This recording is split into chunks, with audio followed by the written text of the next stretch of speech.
Welcome to Primetime Makeover. My name is Michelle Akins, and I am a leadership coach and cheerleader for women in the prime of their life, aka over 50. And I have with me two amazing co-hosts that I'd like to introduce, and I'm going to start over here. Hi, hey everyone. My name is Melissa Jackson.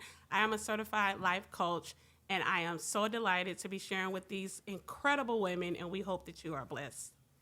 Take care.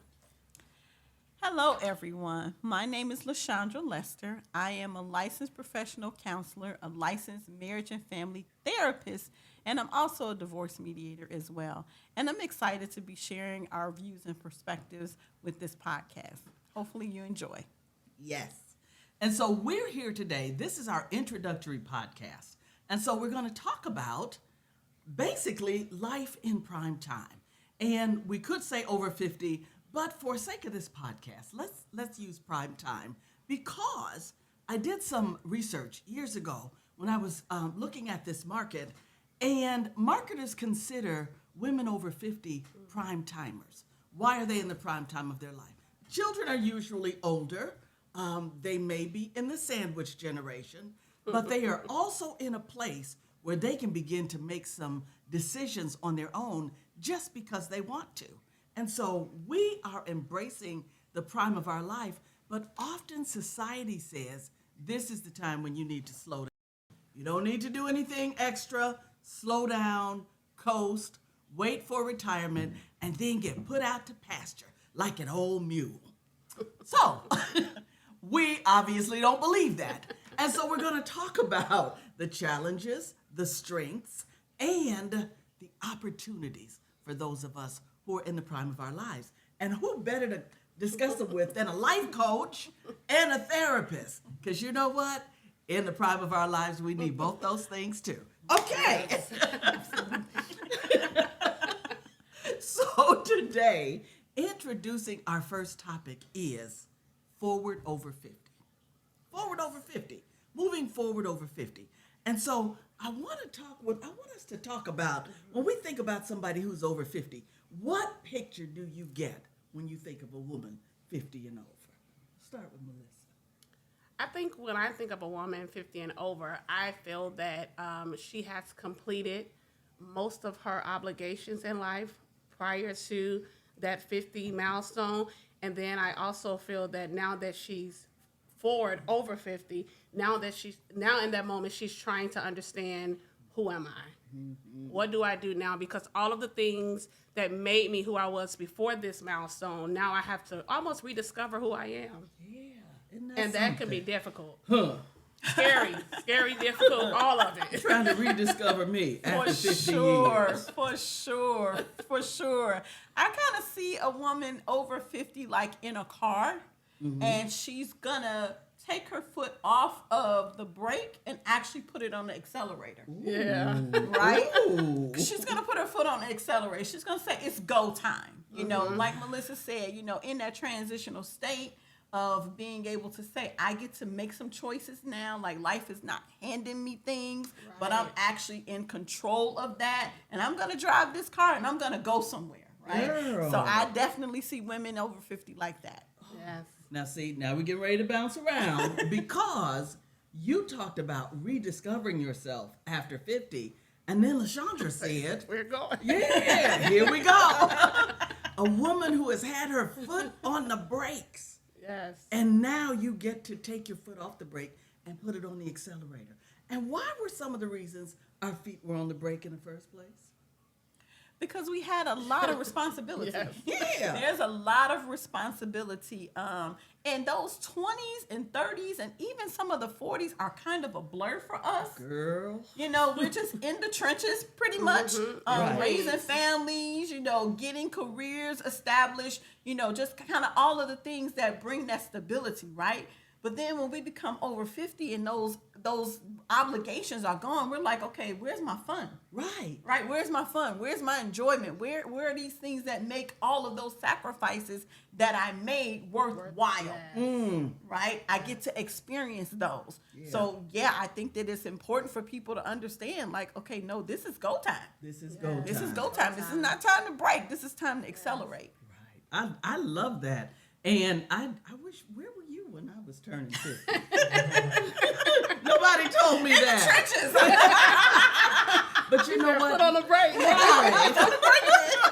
But you know what? You said something, Melissa, about discovering yourself. And how scary is it trying to discover who you are after the children have moved out, after maybe the job has changed? Yes. Sometimes we look and we don't think there's anything left. Right. So We don't. what does that Yeah. mean? Oftentimes, I feel like when we get to that mark, we don't think that we have enough to go. Right. And sometimes we'll find ourselves still trying to, as LaShondra said, put your foot on the acceleration or the gas, and then trying to hit the brake at the same time, because sometimes it could be uneasy because this is a space or a place I've never been in. And for the most part of our lives, we've been meeting everyone else's obligation, with sometimes forsaking our own. So now we have to know not only who we are, but now how do I allow myself to see the manifestations of what my purpose, my goals, all things that pertain to me. Yeah. And that can be scary, because it's almost like, and then you have that mindset, sometimes you're asking yourself, do I really deserve this? Is this the life that I should have? Because as mothers, as wives, as caretakers, I mean, you know, the list goes on when we talk about women. But we've built our lives with so many other obligations, trying to make everyone else happy. And then when it's time to make us happy, we draw a blank sometimes. And that's where you have to take them back to those dreams, those previous dreams, right? Every girl grows up with some dreams about what she wants her life to be, right? Absolutely. And so taking her back to that place, right? Like if you could, you know, the dream life, the fantasy, right? Like what did that look like for you as a little girl? And so I kind of help work that backwards, right? Like if you could do anything you would want to do, what would that look like? Rediscovering that part. So it's a reinvention, but it's also a rediscovery. It's a reconnection. That's it. Back to who I was, Yes. right? Yes. Yeah, I think that's important. Yeah. A reconnection Yes. to who I was. And you think about that, because as little girls, I remember somebody asking me, second grade, Mrs. Olson, she was not, I remember her. God is dealing with her right now. But anyway. We love you, Miss Miss Olson. Ain't Shout out nobody to Miss studying Olson. Olson right now.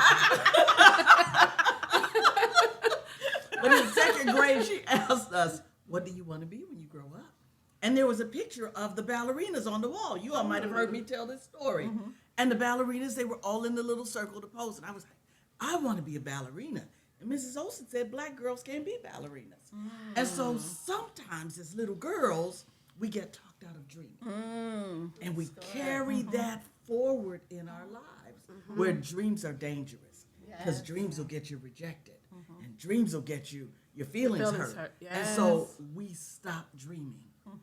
But I have found, and you will let me know if it's true with you, when you get in the middle of your life, those dreams seem to become more insistent. It's like you can't push them away so much anymore. Has that been anybody else's? Because it's your purpose, right? And so before I came into the life coaching, I was just, talking to people. It was just like, hey, you going through something? Let me offer you something. If it helps, it helps. If it's not, if it doesn't, it doesn't. And then, to your point, I kept trying to fulfill everything else in life, and then it just kept pressing up on me. And then I think sometimes we imagine how hard it is before we actually take the step, like LaShondra said, and put your foot in the goal forward motion and try it. Because if it is a dream, sometimes they're only dying because we haven't done the work. That's right. In rediscovery. Now, what do I have? Because all those things I went through before has literally led me to this moment now, so I can do the work and rediscover, like, oh, I can be a ballerina. Oh, I can be a therapist. I can be a coach. I went through all this, so I can be a licensed therapist to LaShondra's point, or be a certified life coach. All of those things was a part of the journey to get me to this destination. So what she said, you got to help rediscover those things that once tried to, if I would say someone tried to kill the dream, you have to go back and rediscover who you are because you have the capacity. You just never knew it because you were always fulfilling everyone else's. Yeah, I think about, Eric Erickson. He was a psychologist. He talked about the 8 stages of psychosocial development. Yes. And so women in their 50s and beyond are in that generativity versus stagnation role. Mm-hmm. And so when you get to that place, you're like, okay, I've looked behind and I've seen all the things that I have been obligated to, and maybe even some accomplishments. But then you say, okay, when I'm looking forward at the rest of my life, all of those dreams that I have buried, if not now, then when? Yeah. Right? If not now, then when? When am I going to be able to, kind of fulfill these dreams that I've had? And it is about reconnecting, like going back, before those dreams were killed. Yeah.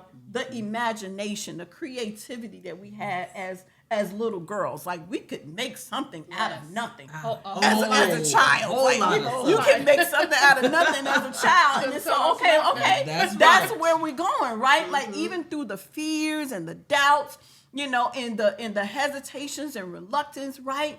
When you think about going back to that place where you could be as creative as you want to be, you made something out of nothing. Yes. So that's what we're reconnecting to that space in you. You still have it. It hasn't gone anywhere. It's there. We just want to coax that out of you and help you to walk that out. Yeah, absolutely. And so now I'm going to look in the camera and ask what I have found to be, and as a coach, as a therapist, you all can let me know if you found it to be true. The most difficult question we have to ask when it comes to moving forward over 50 is, what do I want? What do I want? Have you all found that's a tough question for clients to answer? Absolutely. Absolutely. Oftentimes, I'm sorry, LaShondra, oftentimes we're answering, I'll be the sacrificial person right now and be very transparent. When someone even asks me, Melissa, how you doing? I immediately talk about my family. I immediately talk about the children. See? And then a close friend of mine, he was like, Melissa, okay, that's good. The family is good. Now, how are you doing? And I think trying to understand what I want can be difficult because sometimes we live our lives feeling like making sure everyone else is good is actually what is what makes me, fulfilled or feel like I'm doing my purpose here on earth. And so to what LaShondra was saying earlier, I'm even in a space now with 2 of my children, becoming who they are and one still being at home. It's really trying to reconnect back to the things and the purposes and the thoughts and the dreams, that I had, like really trying to ask myself, like, okay, what do I want? And I have realized, too, that when I open myself to be able to take or embark upon that, what I thought I didn't have the capacity for, I have. Mm-hmm. What I thought what was around me couldn't adjust and change, it does. Mm. Everything will adjust and change according to how you think of yourself and what you want. Wow. Or, like what I find in my work with women over 50 is, that question is really hard for them to answer because they want to come up with the right answer. Mm-hmm. Mm. Right? They struggle to come up with the right answer. They want to sound, very culturally appropriate or whatever it might be, right? Yeah. I want to say I want these things, but I don't want to tell you, I really want to take a pole dancing. Right? Right. I don't want LaShondra to think of me. I don't want you to reject me. Like, oh, okay. 50 pole dancing? What are we doing here, right? But remember, those dreams will get you rejected, girl. So I think that some women don't know what they want, and that's a process of discovery. But I think some people really do know what they want. They're just afraid to say it, right? And sometimes it's about giving them language, right? Yeah. Giving them language to be able to express what it is that's in the deepest recesses of their heart. They can't communicate. And so we find that, expanding language and giving a framework for it, right, kind of helps them, kind of peek out of that hole a little bit and say, okay, I can say that. Yeah. I can say that. Like, it's not taboo. Right.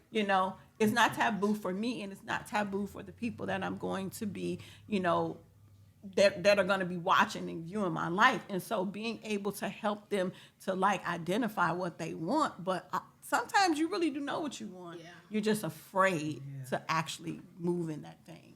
And you feel selfish. I find sometimes when I'm asking that question, some women can feel selfish just by saying, this is what I want. Right. Because you spent so much of your life making sure you fulfilled everyone else's wants.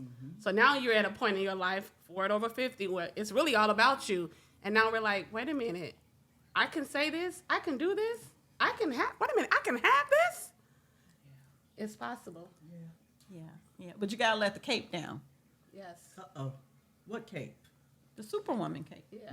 That she rocked. You got to put the cape down. Saving the world, Kate. The saving the world cape, right? Like, I'm Superwoman, and I get to, my obligation is to save everybody else. But we all know the familiar adage, right? When they tell you you're getting on an airplane, put your oxygen mask on first. Yes. Because you cannot help anybody else if you're in distress. Absolutely. And so going back to Melissa's point about feeling selfish, like we have to redefine and reframe that concept of selfishness, right? Being able to take care of yourself enables you to do all the things that it is that you want to do. So it's not selfish, and that's self-care, right? Being able to redefine that. Redefinition is a big part of going forward over 50. How are we saying this? What does this mean? How do we frame that? That's important as well. Hi, I'm Michelle Akins, producer of Primetime Makeover and author of a book called Consider the Possibilities. I know that we're living in a time of uncertainty, and many of you may have been directly affected by what's going on in the world. I want to talk with you about your own possibilities. Remember your dream. Remember your dream included starting a business, or maybe writing a book, or hosting an event. This isn't the time to surrender the dream. I want you to consider the possibilities that you could find an audience in Primetime Makeover. It is possible to connect with people who are passionate about your business, who are creating great content, and who would love to partner with you. Our advertising rates respect your business and understand where you are. If you are interested in being a sponsor or advertiser on Primetime Makeover, we are offering discounted rates until January 1st. It's possible to create and grow your business with the right partners and determination. Even with chaos around, it is possible for your business to grow and for you to have the life God intended you to have. Reach out to me today at connect@itspossible.today. And you brought up a good point, LaShondra. When we talk about being selfish and that idea of being selfish, how might it affect our daughters and the next generation of women if they saw us taking care of ourselves before we wound up in the hospital? Yes. Yeah. How might their Very much sense so. of self Yeah. and esteem be different? And so it's not just about being selfish, but it is about showing and demonstrating how to care for yourself and for those you love by caring for yourself first. And for those of us who are people of faith, as I am, as I know you all are, very often the mindset has been, oh, sister so-and-so, she's going to be here at church. She's in the kitchen frying the dinners. Faithful. And she's faithful. Faithful. Yeah, and we shout when we say, oh, she's faithful. Yeah. Yes. And the mindset is, you need to be like Sister Jones. But Sister Jones dropped dead in the kitchen, Yes. frying the chicken, With her and apron people on. with her apron on. Yeah. And Yes. nobody thought to say, Sister Jones, why don't you go and take a vacation? Sister Jones, Jesus is not going to be mad at you At all. if you stop frying the chicken.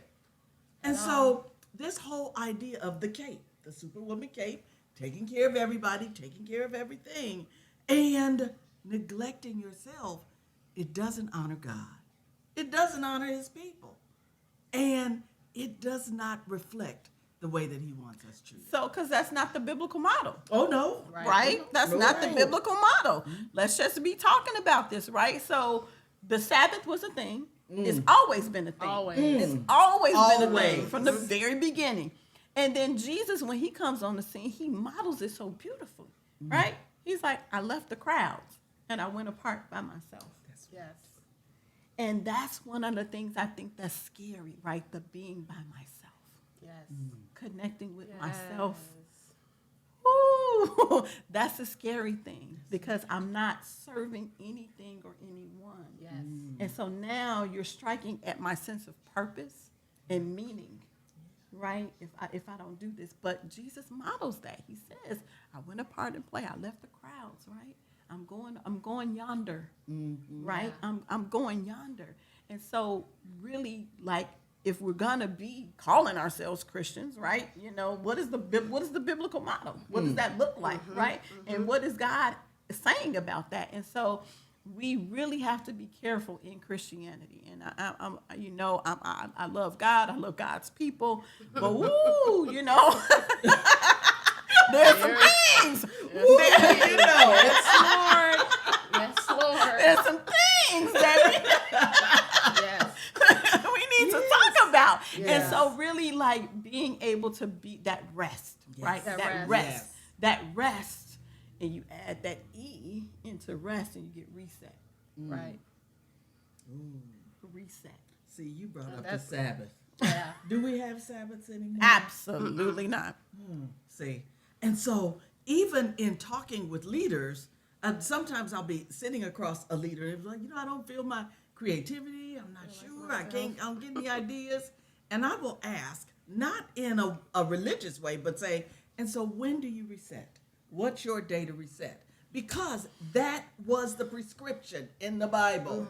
6 days you'll work, the 7th day you'll rest. And there's a reset there. There is a clearing of the mind. There is a looking at what you've created and making judgments about it. Was this good? Can this be better? But we don't do that. We just keep going. And so that's a very interesting point about the reset. And when we talk about being over 50, that's a Jubilee year. What shall you do now? Yes. Right. Yes. You- Yes. Yeah. And so Yes. there were some things that were supposed to happen that were about the land, about the resets, about all of these things. But we can be so tied into our daily routines. And when you said sitting and rest, there's nobody there. There's nobody there to define us as good, Yes. as worthy, as, Sister Joe. There's nobody there to reflect That's the that. scary part. And we're faced with ourselves. Yes. And what are some of the things we think? Sitting there by ourselves. I need to wash some clothes. Wonder what I'm gonna cook for dinner. What the kids doing? Anything Never about us. except. Yeah. Yeah. And I Go- also going back to that Sister Jones, I'm sorry, Melissa. fine. Going back to that Sister Jones example, right? Like her being faithful, was a whole lot about external validation. Yeah. External validation, being called this, being called that. And God has a lot to say about calling, right? What we call things. One of the things that I've just been like, just pinpoint highlighted is, the story of creation in Adam in the garden. And one of the things that's just fascinating me about that is how God puts them in the garden. And he says, here are all the animals, and you named them. And whatever Adam called it, that's what it was. That's what it was. That's what it was. God didn't have an opinion about what Adam called it, You let it be. right? You let it be. He didn't have an opinion. He didn't correct and say, no, Adam, that's not a bear. That's not, a Right. lamb. Like, he didn't. He gave him that power. So it's like coming back to that place of understanding that whatever we call a thing is what it is. Yeah. Yeah. God gave that to us. That authority. And so when we think about that in terms of how we're seeking so much external validation, it's like they call you this, but what do you call yourself? Yes. What do you call yourself? What do you say about who you are? You have the power to name it And God is not going to contradict what you name it. Yeah, because he's giving you that. When that's been rocking me for a couple of months. That's been rocking me. And that's why I'm like no longer an external validation junkie. Yeah. Oh man. Yeah.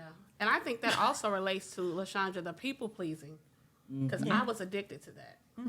If that makes any sense to anybody, you can be addicted to people pleasing. And Sister Jones is our main character for this moment. And I feel that a lot of us have been in a Sister Jones position where we are needing the validation from people because at the core of it all, we still haven't identified who we are. And when you talk about the power and authority, we speak as if we have it, but our actions always show contradictory to what we say that we are or what we say that we believe.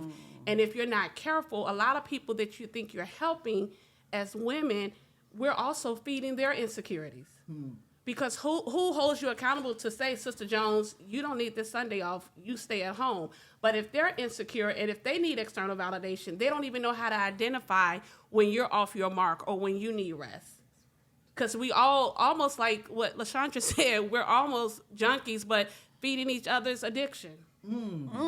And then we say, oh, we're healing, and because we're in the church, we think God is pleased. But if you're giving people something and you still haven't done soul therapy for yourself, how effective can it be? Wow. It's not. And I'm thinking about Sister Jones, because that's our archetype We for love today. you. That's We love you, Sister We Jones, love but we're you. going to try to get you some help today. But we think about Sister Jones, and you said, nobody ever said, Sister Jones, No why one don't you comes- stay home yes. today? Because if I stay home, I'm not a good girl. I'm not not on worthy. a Sunday. Yes. Not on a Oh, Sunday. I'm not no, worthy. I'm not Sunday. worthy. And so I keep going because of the external validation. But now I want to ask something. What do you think with these patterns that we've adapted, what are we afraid of as we get older? Why are we afraid to drop some of these patterns? Because people need us. Because people genuinely need us. And what I like to think about that is that every good habit, right, is hard to break because there's some good in it. There it is. There's some good in it. Like there's something that is yes. beneficial to it, right? Yes. You know, and so when we have our bad habits, I know I really need to quit that, right? Because we know that's bad, it's detrimental, it's harmful, right? But good habits serve a purpose, right?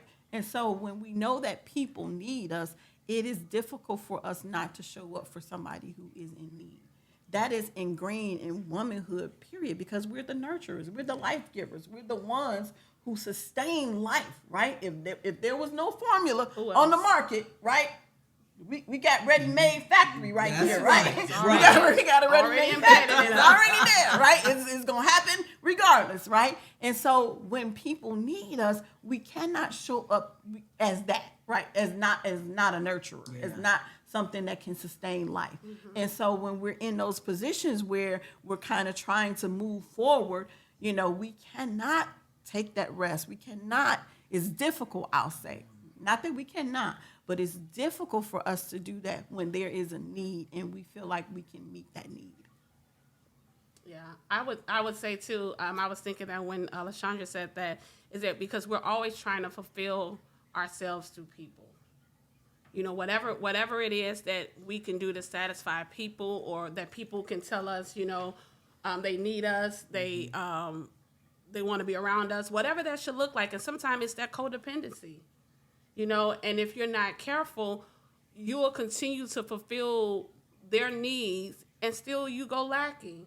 And you have nothing else to give, right? Because there are other obligations you have to give to. But if you're always trying to fulfill everyone else's need, then when do you fulfill your own? And see, we don't sometimes even want to acknowledge our own needs because that's selfish. That's selfish. Now we're going back to being selfish. But and just in thinking about other things that we might be afraid of, I believe sometimes we're afraid we won't be necessary. Yes. If we speak up for ourselves and say, I don't want to do that today, somebody may write us off and say, you know what, you're too old anyway. Yeah. So go on somewhere and sit Yeah. down. And so there are these things running in the background. I think about a computer. The computer has programs that run in the background. And sometimes you get malware in the background that causes it to dysfunction. So we got these mindsets that run in the background that govern, that make us dependent on somebody else's validation or make us disconnect with ourselves from who we really are. And so here's probably my last question for this one, unless one of y'all says something else really deep like y'all been doing, because we really haven't really hit most of these questions. Y'all know that, right? So what does a woman over 50, what ideas could a woman over 50 consider to live a life that fulfills her and showcases her best self? What's your best tip for that? I think the biggest idea that a woman can consider at this juncture of life is that it's still a life full of possibilities. It's a life full of possibilities. Even if you're like thinking about changes that you could possibly make or want to make or whatever, there's still so much. We have limitations, right? Over 50, we do have limitations. Let's just be honest about that. The body ain't bodying like it used to. The mind ain't minding like it used to. So we do have some limitations, but there are possibilities that are still there for our taking. And so just that change in thought process, just even going back to what you're saying, the malware that's working, we call those in therapy, those negative core beliefs, right? I'm not good enough. I'll never amount to anything. I'll never. And so it's like, well, if I didn't do what I thought I wanted to do, what other possibilities exist? Right? What possibilities? Not if, but what? And just a shift in that thought process, in that language. Like, what is possible for me? I think that consideration is something that can propel the women forward. Yeah. Thank you for that. Yeah, and I'm over here listening to LaShondra like, yes, girl, yes. But I will also add to that, too, is going back to, I want to say, not developing a community as much, but I feel like your circle, the people you're around, your environment, going back to reconsider that, because a lot of times we've built environments based on the journey. Now sometimes you have to have that idea of what it looks like now for me because I'm over this mark or I'm in this new place now. So I would say, go back and look at what surrounds you and ask yourself, okay, what I did then, how does that reflect now? And then what do I need now? Because life now is going to look different. You're going to need, sometimes the people you had before you may not have now. So your community will change. And then when your community change, your scope on life will change, because a lot of times we're trying to move in the future, but still, if we be honest, we're still stuck in the past and trying to fulfill that. So I would, suggest or give my suggestion or advice, to look at what's around you, look at your circle and make sure your circle can complement not just where you are, but where you're going, because life is different now. And for me, as we wrap this session, thank you all so much. Learning for me always starts with a question. And so I would suggest 3 questions. 1, what do I want? I mean, really, what do I want? Open your eyes. Don't pretend you don't see it. Open your eyes and look squarely in the face. What do I want? The second question would be, what am I using as validation? And is that validation even relevant now? The voice of Mrs. Olson should not still be validating my choices. Yes. And the last one is, what are my possibilities? If I put all of, what did you call them, those automatic, what is it? Those core beliefs, those negative Negative core beliefs, and with us it's automatic negative thoughts. If I put those aside, if for a moment Those empty ones. I pretended they didn't exist, what would my possibilities be? And so that is this session on Forward Over 50. Now, we're probably going to get away from using the over 50 and start using prime time, but we needed to educate you all first, okay? Sister Jones and all of them. I want to thank you for my amazing co-hosts, Coach Melissa Jackson and therapist LaShawn. And you can reach out to them. Don't overwhelm them too much, but we'll have the information on how you can get in touch with them. And we will see you on the next episode of Primetime Makeover. You are loved.